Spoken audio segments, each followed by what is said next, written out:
Jan van Rieschkenborg, Démasqué, 1978, deuxième édition révisée. Table des matières. Introduction. L'ombre des choses à venir. Armageddon.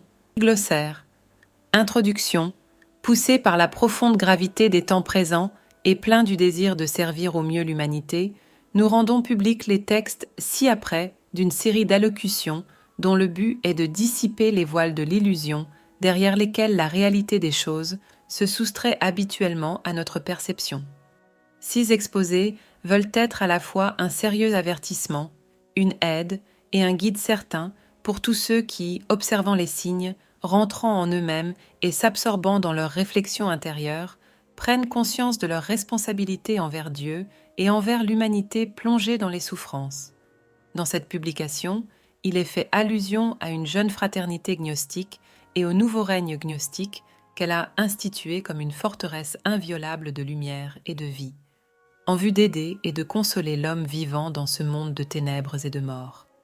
Bien que cette fraternité et ce royaume soient une réalité dont nous parlons et témoignons, et que ce soient eux qui nous mettent en mesure de transmettre à tous notre message de la vérité vivante, il n'entre pas dans nos intentions d'en expliquer ici le sens. Nous renvoyons le lecteur qui s'intéresserait à ce message aux exposés très détaillés qui peuvent être trouvés dans la littérature de l'école spirituelle de la Rose Croix d'Or.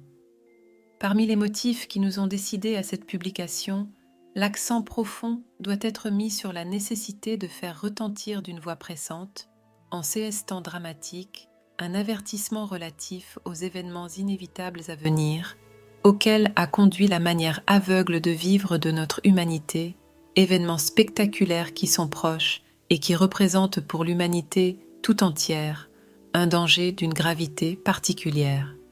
Que nombreux, très nombreux, soient ceux qui, prévenus par ce signal, pourront être sauvegardés de l'emprise fatale de la grande illusion qui vient en s'engageant, pendant qu'il en est temps encore, sur l'unique chemin de la libération. Première partie, l'ombre des choses à venir. Et maintenant que le règne gnostique est une réalité en Europe et que tous les élèves sérieux de la jeune fraternité gnostique ont été conduits aux confins de la terre promise, maintenant que les nombreuses années de la traversée préparatoire du désert sont derrière nous et que nous nous efforçons d'éveiller chez tous nos frères et sœurs la juste conscience qui permet d'accéder au nouveau règne, la nécessité se fait sentir, urgente, de vous informer de quantité de phénomènes connexes qui surgissent dans notre monde contemporain. Car, si vous n'étiez pas parfaitement au courant, et si vous n'aviez pas une claire notion de ce qui est à l'arrière-plan de très nombreux événements futurs, vous vous laisseriez inévitablement duper, et, mus par les meilleures intentions du monde, vous suivriez les voies qui conduisent à l'abîme, et vous seriez complètement perdu pour le règne gnostique.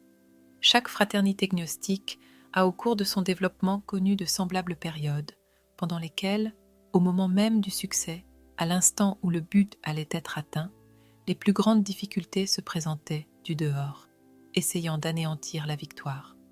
Les comptes rendus de tous, ces événements nous sont parvenus sous forme de légendes et de contes allégoriques, mais aussi grâce à des rapports exacts qui relatent point par point et fidèlement le déroulement des faits. Les situations auxquelles eurent à faire face les fraternités gnostiques successives variaient chaque fois conformément au rayonnement et influence des configurations planétaires et zodiacales de l'année sidérale ésotérique qui dure environ 26000 ans.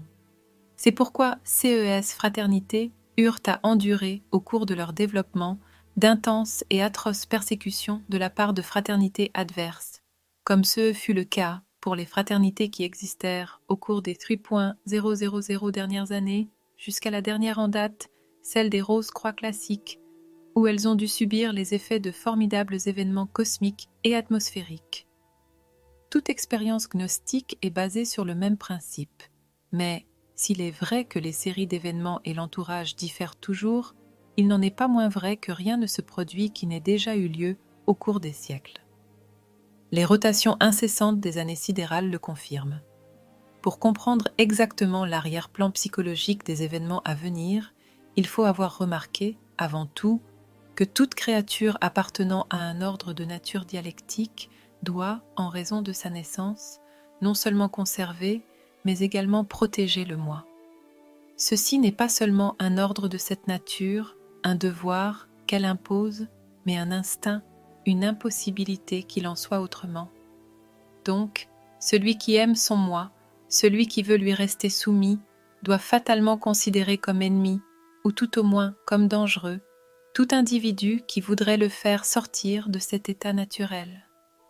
Car, si par notre naissance naturelle, nous formons un seul être, un seul corps avec le champ de la nature, il est évident qu'au moment où, pour suivre l'orientation gnostique, nous voulons échapper à cette nature et nous tourner vers l'autre règne, nous attaquons, nous désorganisons, nous affaiblissons les fondements de l'ordre dont nous sommes les sujets.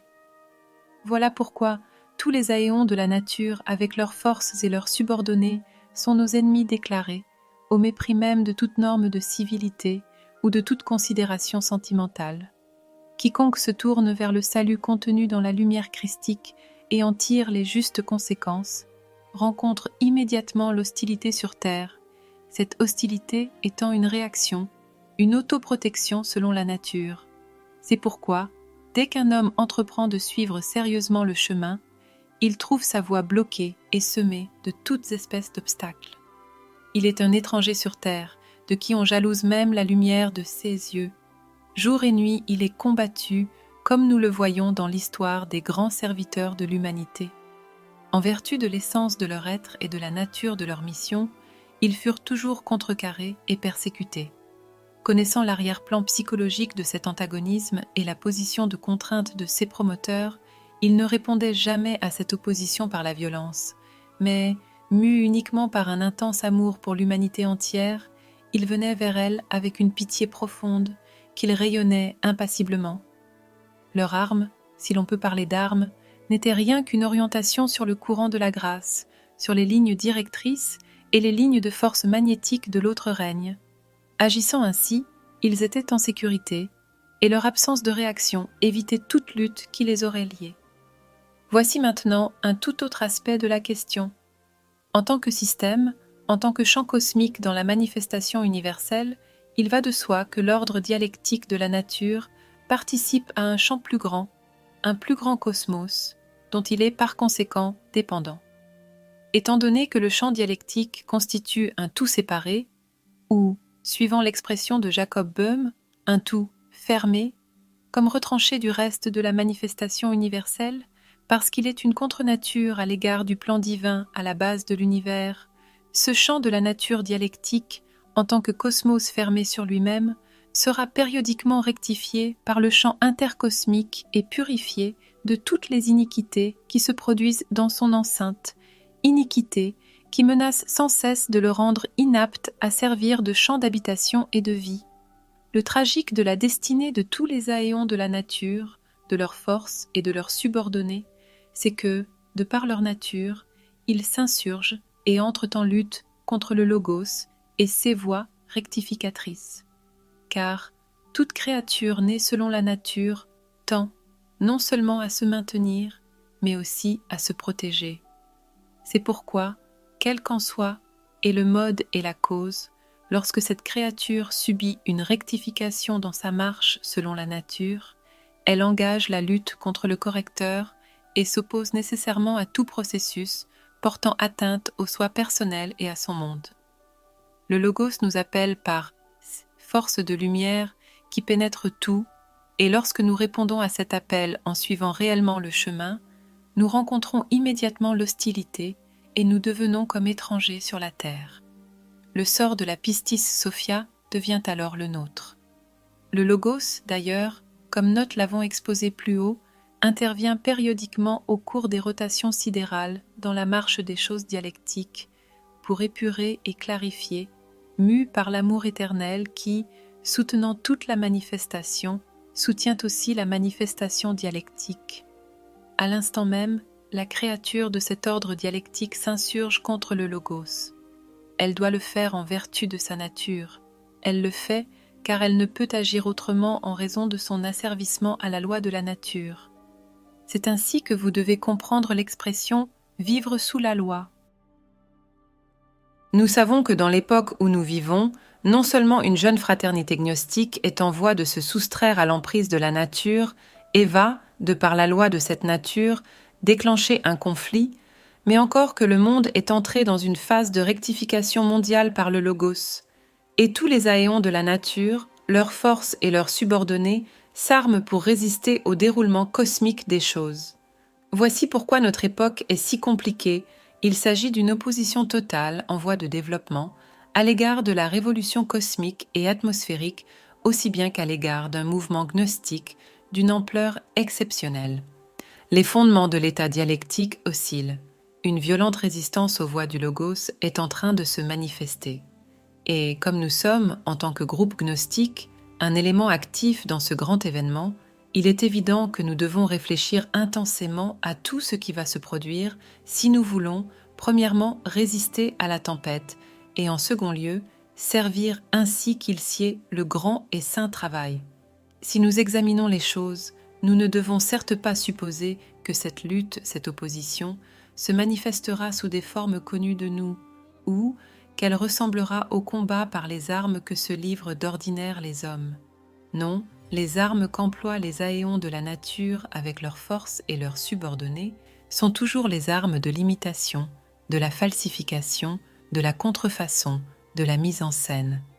Ce sont des armes mises en action avec une sagacité géniale, une connaissance scientifique profonde qui sera pratiquée à fond et, en outre, si déconcertante et si efficiente que lorsque l'humanité se trouvera en face d'elle, elle sera entièrement prise au dépourvu.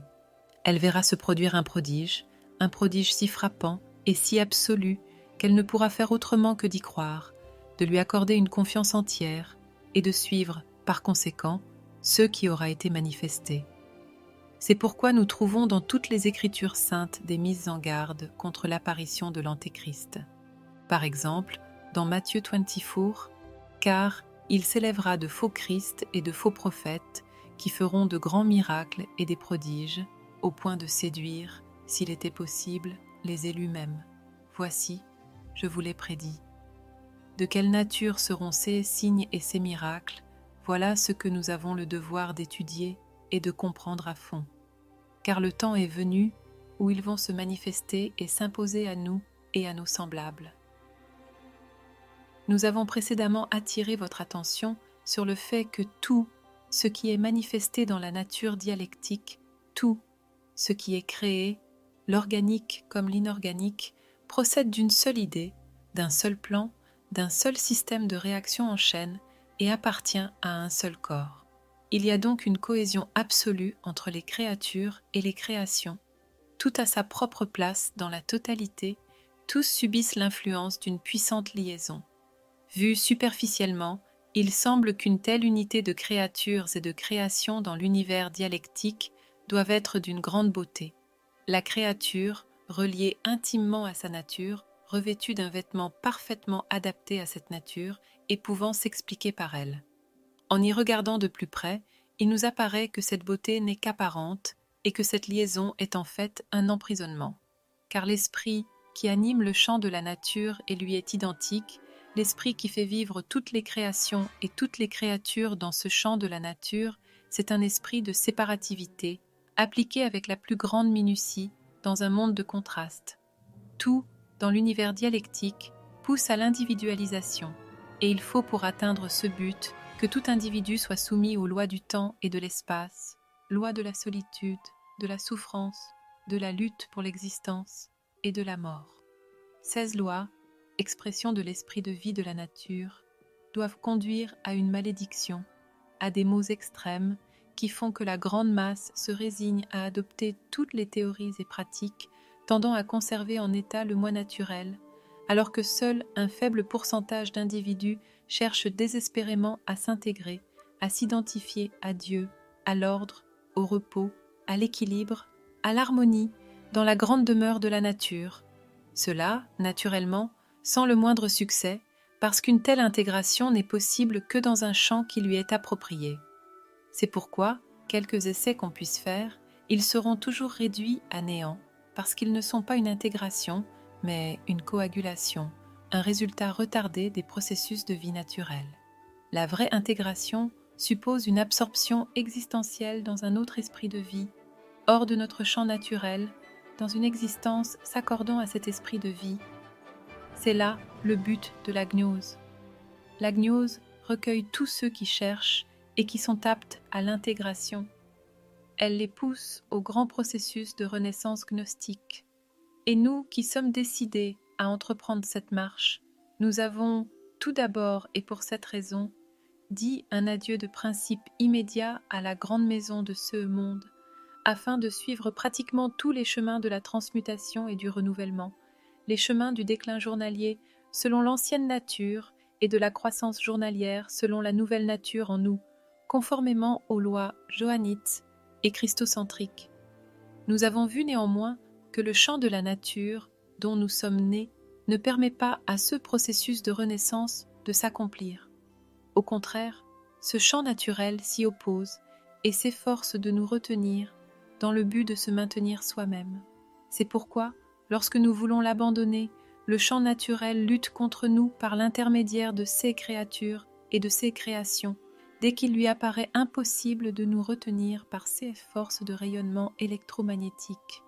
Toutefois, il y a des moments et des périodes dans la marche de la nature intercosmique où le grand processus libérateur de renaissance peut s'accomplir très aisément et très rapidement. Ces périodes sont celles qui suivent directement le moment où le champ de la nature est purifié de toute sa malignité qui, hélas, se développe et s'accumule toujours à nouveau, parce que ce champ abrite une humanité déchue. Cette purification a lieu afin d'ouvrir une porte vers la libération pour les microcosmes enfermés dans le champ naturel.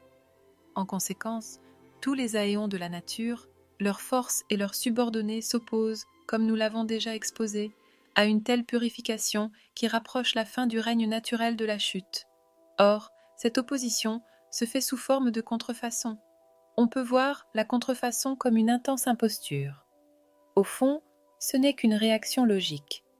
Si vous commencez à concevoir théoriquement la nature libératrice et intégrante de la vie christocentrique, alors que vous-même n'éprouvez rien d'autre que de la souffrance et êtes accablé de tristesse, il est tout à fait plausible que vous en arriviez à contrefaire la vie christocentrique à la façon dont on expérimente une recette nouvelle.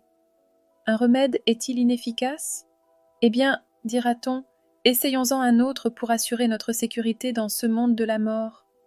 Toute la vie religieuse naturelle de nos jours n'est pas autre chose qu'une telle contrefaçon, très compréhensible, mais extrêmement naïve, une contrefaçon de l'imitation du Christ. Mais, si compréhensible et pardonnable que ce soit, c'est néanmoins la plus grande trahison que l'on puisse commettre, car contrefaire n'est pas suivre. C'est l'imitation du Christ, en vérité, qui conduit à la vie libératrice. Ne rencontrons-nous pas, en effet, chaque jour, cette contrefaçon dans sa phase préliminaire ? Bien que de bonne intention, elle n'est cependant qu'une apparence qui ne vise pas à atteindre la réalité, mais qui veut imiter la réalité. Et c'est là en quoi elle est funeste, puisque c'est vouloir faire passer la contrefaçon pour la réalité. Pour avoir quelque chance de succès dans cette voie, il faut disposer de données, de moyens, d'une part suffisante de discernement, d'une part importante de chances de succès. Il faut, de plus, que la situation générale s'y prête. Essayons maintenant de décrire, sur la base de ces 5 points, la mise en scène d'un scénario, d'un jeu gigantesque pour l'exécution duquel on est en train de prendre les mesures nécessaires et qui débutera bientôt dans le but préconçu de contrefaire la réalité en se servant de l'apparence. Nous examinerons en premier lieu le 5e point pour vous montrer combien la situation générale du monde et de l'humanité se prête à cette grande mascarade. Nous connaissons tous par expérience le profond désarroi qui caractérise la situation mondiale actuelle. Nous connaissons les recherches faites pour trouver des solutions. Nous connaissons les menaces qui surgissent de partout. Nous savons aussi que la tension nerveuse de millions d'êtres va croissant, qu'elle provient de la puissance des rayonnements du signe du Verseau, rayonnements augmentant d'heure en heure, rayonnements de dématérialisation, rendant labile une révolte cosmique. Aussi peut-on dire avec certitude que les conditions n'ont jamais été aussi favorables à la réussite d'une contrefaçon de l'imitation du Christ. On peut donc estimer que la part de succès attendue ne fera pas défaut, d'autant plus que quelques centaines de millions d'hommes sont préparés à fond par les groupements religieux à la venue d'événements religieux spectaculaires dans le domaine de la sphère matérielle. L'humanité entière à peu près a reçu une éducation religieuse et possède ainsi dans le sang, de par cette éducation, une série complète des images et des idées qui lui ont été inculquées. Donc, en mettant en scène, d'une manière intelligente, un jeu d'envergure mondiale qui fait appel à cette série d'images et d'idées, on est assuré d'un succès grandiose. On pourrait se demander, possède-t-on actuellement les moyens de mettre sur pied et d'entretenir un tel jeu? Oui, la science naturelle moderne les fournit grâce à ces découvertes et leurs applications que l'on peut adapter facilement à certaines pratiques magiques que nous vous décrirons.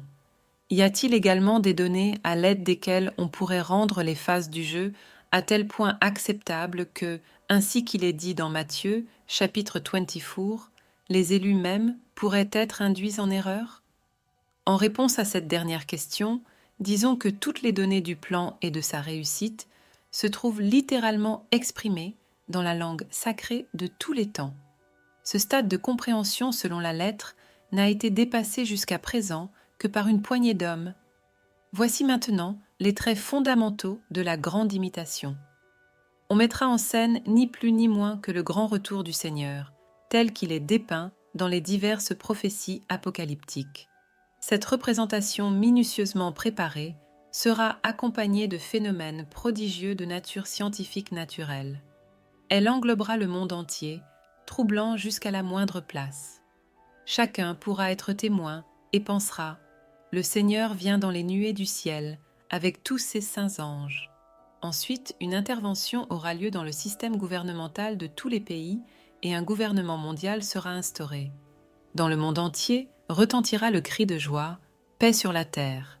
À part quelques détails accusateurs, tout cela apparaîtra si parfaitement vrai que presque toute l'humanité sera indubitablement touchée par la crédibilité de l'apparence et réagira en concordance. Les détails accusateurs, par exemple, le loup ne se trouvera pas véritablement sur le pied de paix avec l'agneau. Le scorpion et la vipère continueront à piquer et à mordre. Le chevreuil ne se blottira pas contre la bête de proie, à moins que tous deux n'y soient forcés par des injections préalables.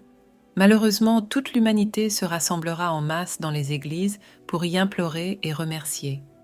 Il y aura une grande multitude en liesse, agitant des palmes à profusion, bien que vivant comme auparavant des pots de viande d'Égypte, se remplissant des produits d'abattoir. Une multitude qui, par l'application de certaines découvertes, vivra beaucoup plus longtemps qu'on ne peut normalement le penser.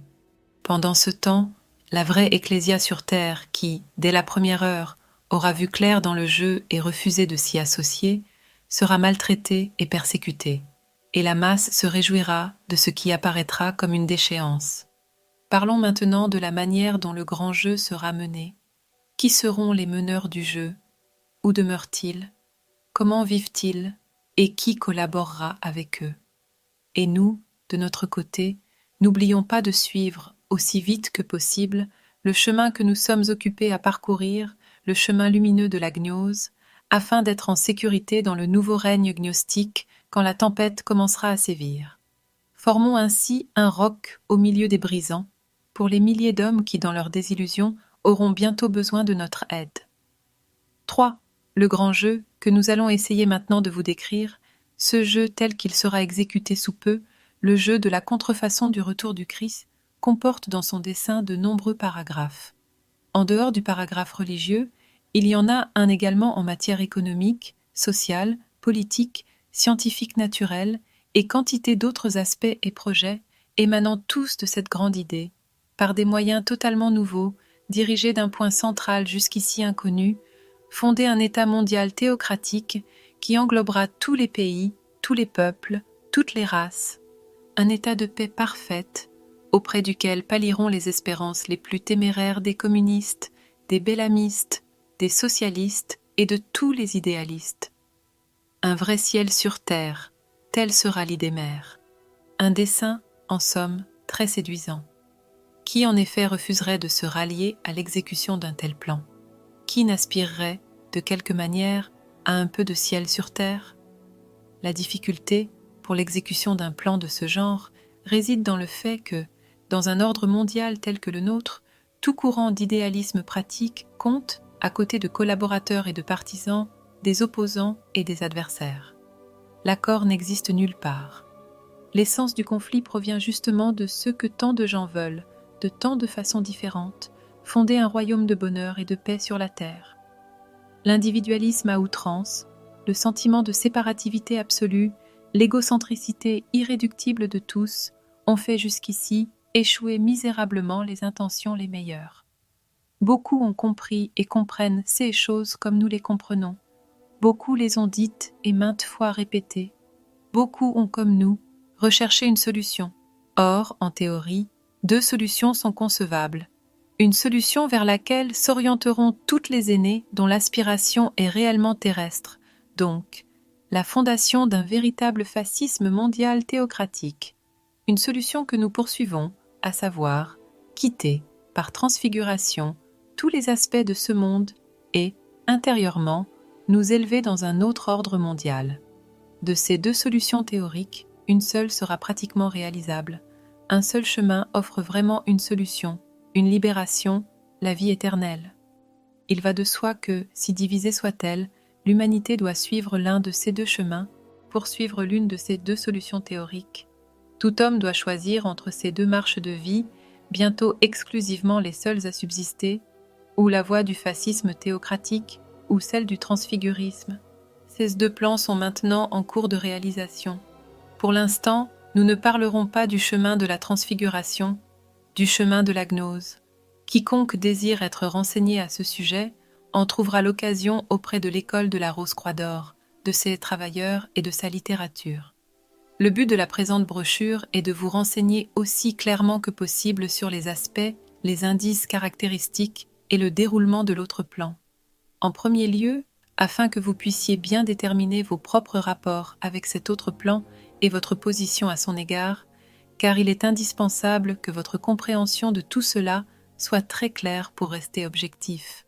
En second lieu, en vue du danger que représente, pour les enfants de la gnose, la menace des progrès du fascisme théocratique, nous vous avons déjà expliqué la nature et les causes de cette menace. Qu'est-ce donc, peut-on se demander maintenant, ce qui fait obstacle à la réalisation du projet d'union mondiale?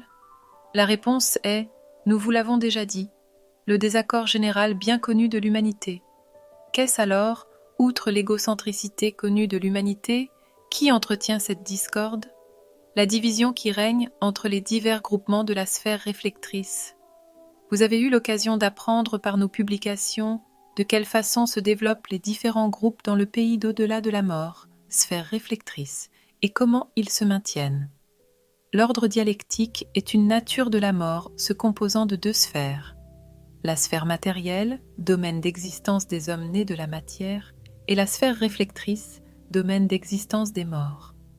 Dans la marche de cette nature, caractérisée par le changement incessant de toutes choses, tous les microcosmes, chacun avec sa personnalité, sont entraînés dans un processus circulaire avec 16 phases. Monter, briller, descendre, que nous appelons vivre et mourir, processus dans lequel ils sont alternativement vivifiés et vidés. Cela revient à dire que chacun d'eux est périodiquement pourvu d'une nouvelle personnalité qui se dissipe chaque fois après avoir accompli son parcours dans la sphère matérielle. La sphère matérielle est donc le terrain de vie de la personnalité, la sphère réflectrice, celui où se vident les microcosmes. Par suite de ces rotations et de ces expériences à travers les deux sphères de cette nature de la mort, chacun des microcosmes enregistre une somme d'expériences, une souvenance, une force, un résultat global de chaque manifestation de personnalité, jusqu'à ce que, parmi eux, un microcosme puisse être doté d'une personnalité qui, s'appuyant sur l'expérience mûrie de celui-ci, pourra prendre la décision et trouver la force de quitter cette nature de la mort pour gagner les contrées d'un autre ordre cosmique. Il ne s'agit donc pas là d'un départ vers la sphère réflectrice, suite de la mort corporelle, mais bien d'une victoire sur la mort, d'une négation de la sphère réflectrice. Or, nous savons que dans le déroulement systématique du plan qui sert de base à la nature de la mort, des incidents, des irrégularités se produisent. Toute cette création, se sachant soumise à la mort dans cet ordre du temps et de l'espace, essaie d'échapper à cette mort, non pas de l'unique façon possible, mais des mille et une façons infructueuses que nous connaissons tous. Il existe une peur immense de la mort, due au fait que les êtres humains ne connaissent pas la vie véritable et aspirent par conséquent à prolonger par tous les moyens la durée de leur existence. Regardant la vérité à fond, on découvre que toute aspiration à un accomplissement du but spirituel provient de cette peur de la mort. L'éternité appelle le mortel se sait soumis au temporel et, par peur de la mort, il combat sa nature. Ce combat a produit quelques résultats tout à fait contre nature. L'un de ces résultats est de retarder, voire de figer la volatilisation dans la sphère réflectrice des restes de la personnalité après la mort corporelle. Cela signifie donc une liaison à la terre à un degré quelconque. Comment se produit un tel figement, un tel ralentissement, et de quelle façon se maintient-il? Par le pillage et l'assimilation frauduleuse de forces lumière, c'est-à-dire de radiation et de forces éthériques. Tout groupe idéaliste de la nature dialectique, de l'ordre espaceur-temps, qu'il soit primitif ou cultivé, que ses aspirations soient de caractère religieux ou autre, attire des forces lumière, soit positivement magiques, soit mystiquement magiques. Comme nous l'avons dit, il attire et accumule autour de lui, indépendamment des besoins individuels, des éthers qui lui forment ainsi une sphère propre au groupe. Chaque membre du groupe se lie foncièrement à cette sphère et est nourri par elle de façon suprapersonnelle. Il en résulte donc ceci. Lorsqu'un membre du groupe meurt, que son microcosme a déposé son corps matériel, alors que la volatilisation de la personnalité devrait normalement avoir lieu, ce processus de volatilisation peut être retardé, même totalement figé, du fait qu'une grande quantité de force lumière de la sphère matérielle du groupe en question nourrit les restes, destinés à la décomposition, de cette personnalité, à tel point que son anéantissement ne peut avoir lieu. Il naît alors dans la sphère réflectrice une vie d'un genre contre nature, ceux qui, par crainte pour leur vie, acceptent cet état et qui, au moyen de la sphère du groupe, entretiennent après leur mort un lien avec tous ceux qui sont restés dans la sphère matérielle, feront tout ce qu'ils pourront pour inspirer, animer et encourager le groupe à continuer le travail auquel l'induit sa propre tendance. Car le fait que ceux qui disposent encore de leur pleine personnalité entretiennent la sphère du groupe signifie la continuation de la vie des morts-ci vivants qui se maintiennent dans la sphère réflectrice. C'est ainsi que, au cours des temps, les groupes de la sphère réflectrice issus de l'effort terrestre se sont développés. À un certain moment, les conséquences s'en sont révélées, conséquences inévitables auxquelles il fallait se résigner, une fois emprisonnés par elles. C'est pourquoi les deux sphères d'existence se maintiennent par interaction.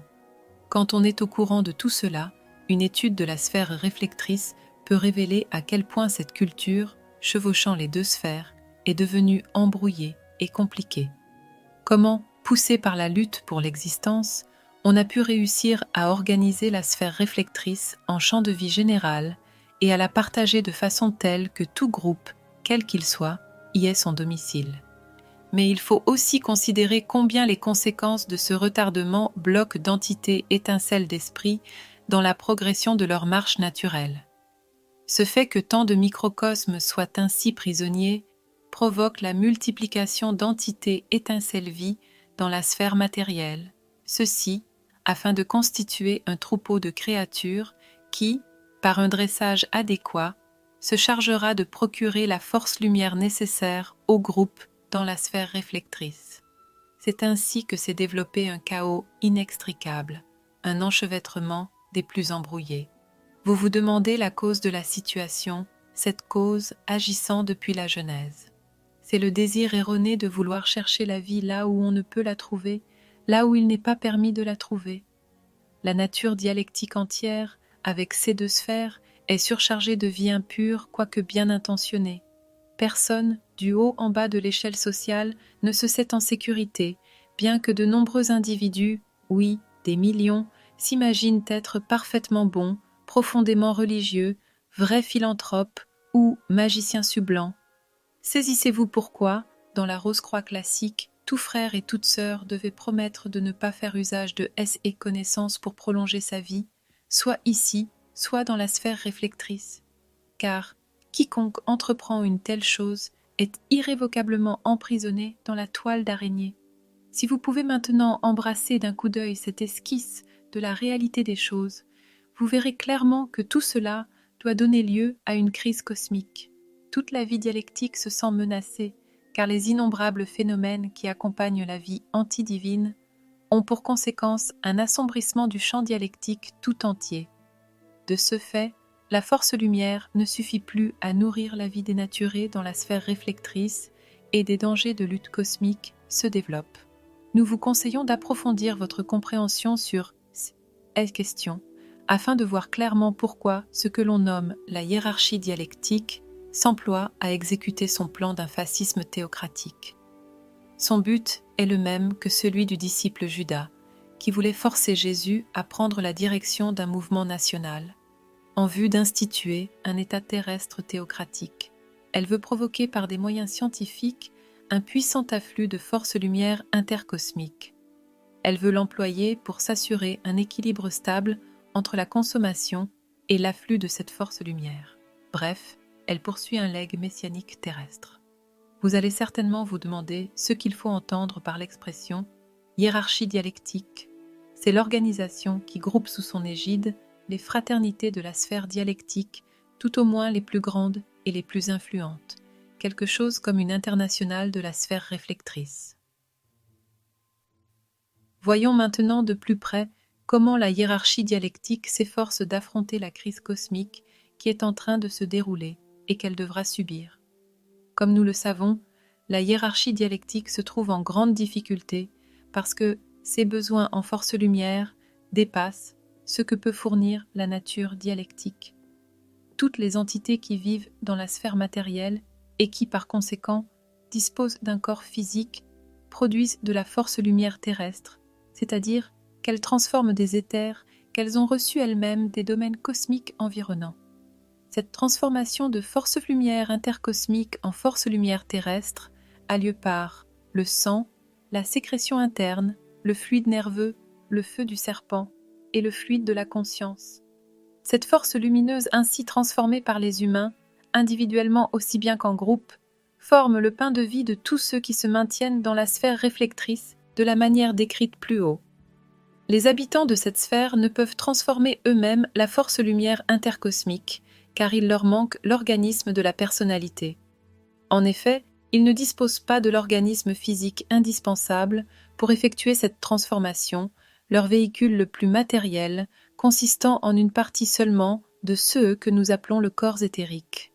Donc, s'ils veulent maintenir le reste de leur personnalité, ils ne peuvent qu'en absorbant de la force lumière, mise soit volontairement à leur disposition, soit tout simplement dérobée par eux. Tous les groupements religieux, idéalistes et occultes dans la sphère matérielle offrent, automatiquement ou par contrainte, à leur homologue dans la sphère réflectrice, la force lumière qu'ils libèrent par leurs activités. Tous les humains du champ de vie matériel maintiennent ainsi un gigantesque groupe de parasites dans la sphère réflectrice. Que voyons-nous se développer à l'heure actuelle dans les pratiques de notre époque? Au cours du siècle dernier, des événements d'une extrême violence ont secoué si fortement l'humanité qu'il en est résulté un abaissement général des qualités religieuses et idéalistes des masses et un relâchement profond des activités qui s'y rapportent. L'humanité devient, dans une large mesure, réaliste et irreligieuse. Ce qui veut dire qu'elle conserve bien une foi théorique, une sorte de décorum mystique, mais cette foi ne représente plus dans la vie des masses une force au sens où on l'entendait à l'origine. Les buts religieux et idéalistes ont été totalement infléchis vers des intérêts politiques, sociaux et économiques. Les églises sont de plus en plus désertées et les opérations force-lumière de la sphère réflectrice appliquées aux fidèles des églises sont moins efficaces qu'auparavant. Il ne s'agit donc pas là d'un départ vers la sphère réflectrice, suite de la mort corporelle, mais bien d'une victoire sur la mort, d'une négation de la sphère réflectrice. Or, nous savons que dans le déroulement systématique du plan qui sert de base à la nature de la mort, des incidents, des irrégularités se produisent. Toute cette création, se sachant soumise à la mort dans cet ordre du temps et de l'espace, essaie d'échapper à cette mort, non pas de l'unique façon possible, mais des 1001 façons infructueuses que nous connaissons tous. Il existe une peur immense de la mort, due au fait que les êtres humains ne connaissent pas la vie véritable et aspirent par conséquent à prolonger par tous les moyens la durée de leur existence. Regardant la vérité à fond, on découvre que toute aspiration à un accomplissement du but spirituel provient de cette peur de la mort. L'éternité appelle le mortel se sait soumis au temporel et, par peur de la mort, il combat sa nature. Ce combat a produit quelques résultats tout à fait contre nature. L'un de ces résultats est de retarder, voire de figer la volatilisation dans la sphère réflectrice des restes de la personnalité après la mort corporelle. Cela signifie donc une liaison à la terre à un degré quelconque. Comment se produit un tel figement, un tel ralentissement, et de quelle façon se maintient-il? Par le pillage et l'assimilation frauduleuse de forces lumière, c'est-à-dire de radiation et de forces éthériques. Tout groupe idéaliste de la nature dialectique, de l'ordre espaceur-temps, qu'il soit primitif ou cultivé, que ses aspirations soient de caractère religieux ou autre, attire des forces lumière, soit positivement magiques, soit mystiquement magiques. Comme nous l'avons dit, il attire et accumule autour de lui, indépendamment des besoins individuels, des éthers qui lui forment ainsi une sphère propre au groupe. Chaque membre du groupe se lie foncièrement à cette sphère et est nourri par elle de façon suprapersonnelle. Il en résulte donc ceci. Lorsqu'un membre du groupe meurt, que son microcosme a déposé son corps matériel, alors que la volatilisation de la personnalité devrait normalement avoir lieu, ce processus de volatilisation peut être retardé, même totalement figé, du fait qu'une grande quantité de force lumière de la sphère matérielle du groupe en question nourrit les restes, destinés à la décomposition, de cette personnalité, à tel point que son anéantissement ne peut avoir lieu. Il naît alors dans la sphère réflectrice une vie d'un genre contre nature, ceux qui, par crainte pour leur vie, acceptent cet état et qui, au moyen de la sphère du groupe, entretiennent après leur mort un lien avec tous ceux qui sont restés dans la sphère matérielle, feront tout ce qu'ils pourront pour inspirer, animer et encourager le groupe à continuer le travail auquel l'induit sa propre tendance. Car le fait que ceux qui disposent encore de leur pleine personnalité entretiennent la sphère du groupe signifie la continuation de la vie des morts-ci vivants qui se maintiennent dans la sphère réflectrice. C'est ainsi que, au cours des temps, les groupes de la sphère réflectrice issus de l'effort terrestre se sont développés. À un certain moment, les conséquences s'en sont révélées, conséquences inévitables auxquelles il fallait se résigner, une fois emprisonnés par elles. C'est pourquoi les deux sphères d'existence se maintiennent par interaction. Quand on est au courant de tout cela, une étude de la sphère réflectrice peut révéler à quel point cette culture, chevauchant les deux sphères, est devenue embrouillée et compliquée. Comment, poussé par la lutte pour l'existence, on a pu réussir à organiser la sphère réflectrice en champ de vie général et à la partager de façon telle que tout groupe, quel qu'il soit, y ait son domicile. Mais il faut aussi considérer combien les conséquences de ce retardement bloquent d'entités étincelles d'esprit dans la progression de leur marche naturelle. Ce fait que tant de microcosmes soient ainsi prisonniers provoque la multiplication d'entités étincelles-vie dans la sphère matérielle, ceci afin de constituer un troupeau de créatures qui, par un dressage adéquat, se chargera de procurer la force lumière nécessaire au groupe dans la sphère réflectrice. C'est ainsi que s'est développé un chaos inextricable, un enchevêtrement des plus embrouillés. Vous vous demandez la cause de la situation, cette cause agissant depuis la Genèse. C'est le désir erroné de vouloir chercher la vie là où on ne peut la trouver, là où il n'est pas permis de la trouver. La nature dialectique entière, avec ces deux sphères, est surchargée de vie impure, quoique bien intentionnée. Personne, du haut en bas de l'échelle sociale, ne se sait en sécurité, bien que de nombreux individus, oui, des millions, s'imaginent être parfaitement bons, profondément religieux, vrais philanthropes ou magiciens sublants. Saisissez-vous pourquoi, dans la Rose-Croix classique, tout frère et toute sœur devait promettre de ne pas faire usage de et connaissances pour prolonger sa vie, soit ici, soit dans la sphère réflectrice. Car quiconque entreprend une telle chose est irrévocablement emprisonné dans la toile d'araignée. Si vous pouvez maintenant embrasser d'un coup d'œil cette esquisse de la réalité des choses, vous verrez clairement que tout cela doit donner lieu à une crise cosmique. Toute la vie dialectique se sent menacée, car les innombrables phénomènes qui accompagnent la vie antidivine ont pour conséquence un assombrissement du champ dialectique tout entier. De ce fait, la force lumière ne suffit plus à nourrir la vie dénaturée dans la sphère réflectrice et des dangers de lutte cosmique se développent. Nous vous conseillons d'approfondir votre compréhension sur ces questions afin de voir clairement pourquoi ce que l'on nomme la hiérarchie dialectique s'emploie à exécuter son plan d'un fascisme théocratique.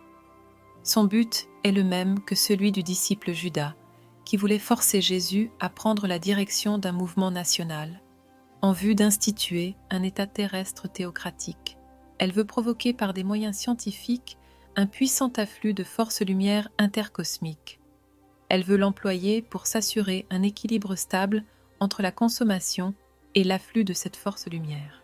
Bref, elle poursuit un legs messianique terrestre. Vous allez certainement vous demander ce qu'il faut entendre par l'expression « hiérarchie dialectique ». C'est l'organisation qui groupe sous son égide les fraternités de la sphère dialectique, tout au moins les plus grandes et les plus influentes, quelque chose comme une internationale de la sphère réflectrice. Voyons maintenant de plus près comment la hiérarchie dialectique s'efforce d'affronter la crise cosmique qui est en train de se dérouler et qu'elle devra subir. Comme nous le savons, la hiérarchie dialectique se trouve en grande difficulté parce que ses besoins en force lumière dépassent ce que peut fournir la nature dialectique. Toutes les entités qui vivent dans la sphère matérielle et qui, par conséquent, disposent d'un corps physique, produisent de la force lumière terrestre, c'est-à-dire qu'elles transforment des éthers qu'elles ont reçus elles-mêmes des domaines cosmiques environnants. Cette transformation de force lumière intercosmique en force lumière terrestre a lieu par le sang, la sécrétion interne, le fluide nerveux, le feu du serpent et le fluide de la conscience. Cette force lumineuse ainsi transformée par les humains, individuellement aussi bien qu'en groupe, forme le pain de vie de tous ceux qui se maintiennent dans la sphère réflectrice de la manière décrite plus haut. Les habitants de cette sphère ne peuvent transformer eux-mêmes la force lumière intercosmique, car il leur manque l'organisme de la personnalité. En effet, ils ne disposent pas de l'organisme physique indispensable pour effectuer cette transformation, leur véhicule le plus matériel, consistant en une partie seulement de ceux que nous appelons le corps éthérique. Donc, s'ils veulent maintenir le reste de leur personnalité, ils ne peuvent qu'en absorbant de la force lumière, mise soit volontairement à leur disposition, soit tout simplement dérobée par eux. Tous les groupements religieux, idéalistes et occultes dans la sphère matérielle offrent, automatiquement ou par contrainte, à leur homologue dans la sphère réflectrice, la force lumière qu'ils libèrent par leurs activités. Tous les humains du champ de vie matériel maintiennent ainsi un gigantesque groupe de parasites dans la sphère réflectrice. Que voyons-nous se développer à l'heure actuelle dans les pratiques de notre époque ? Au cours du siècle dernier, des événements d'une extrême violence ont secoué si fortement l'humanité qu'il en est résulté un abaissement général des qualités religieuses et idéalistes des masses et un relâchement profond des activités qui s'y rapportent. L'humanité devient, dans une large mesure, réaliste et irreligieuse. Ce qui veut dire qu'elle conserve bien une foi théorique, une sorte de décorum mystique, mais cette foi ne représente plus dans la vie des masses une force au sens où on l'entendait à l'origine. Les buts religieux et idéalistes ont été totalement infléchis vers des intérêts politiques, sociaux et économiques. Les églises sont de plus en plus désertées et les opérations force-lumière de la sphère réflectrice appliquées aux fidèles des églises sont moins efficaces qu'auparavant.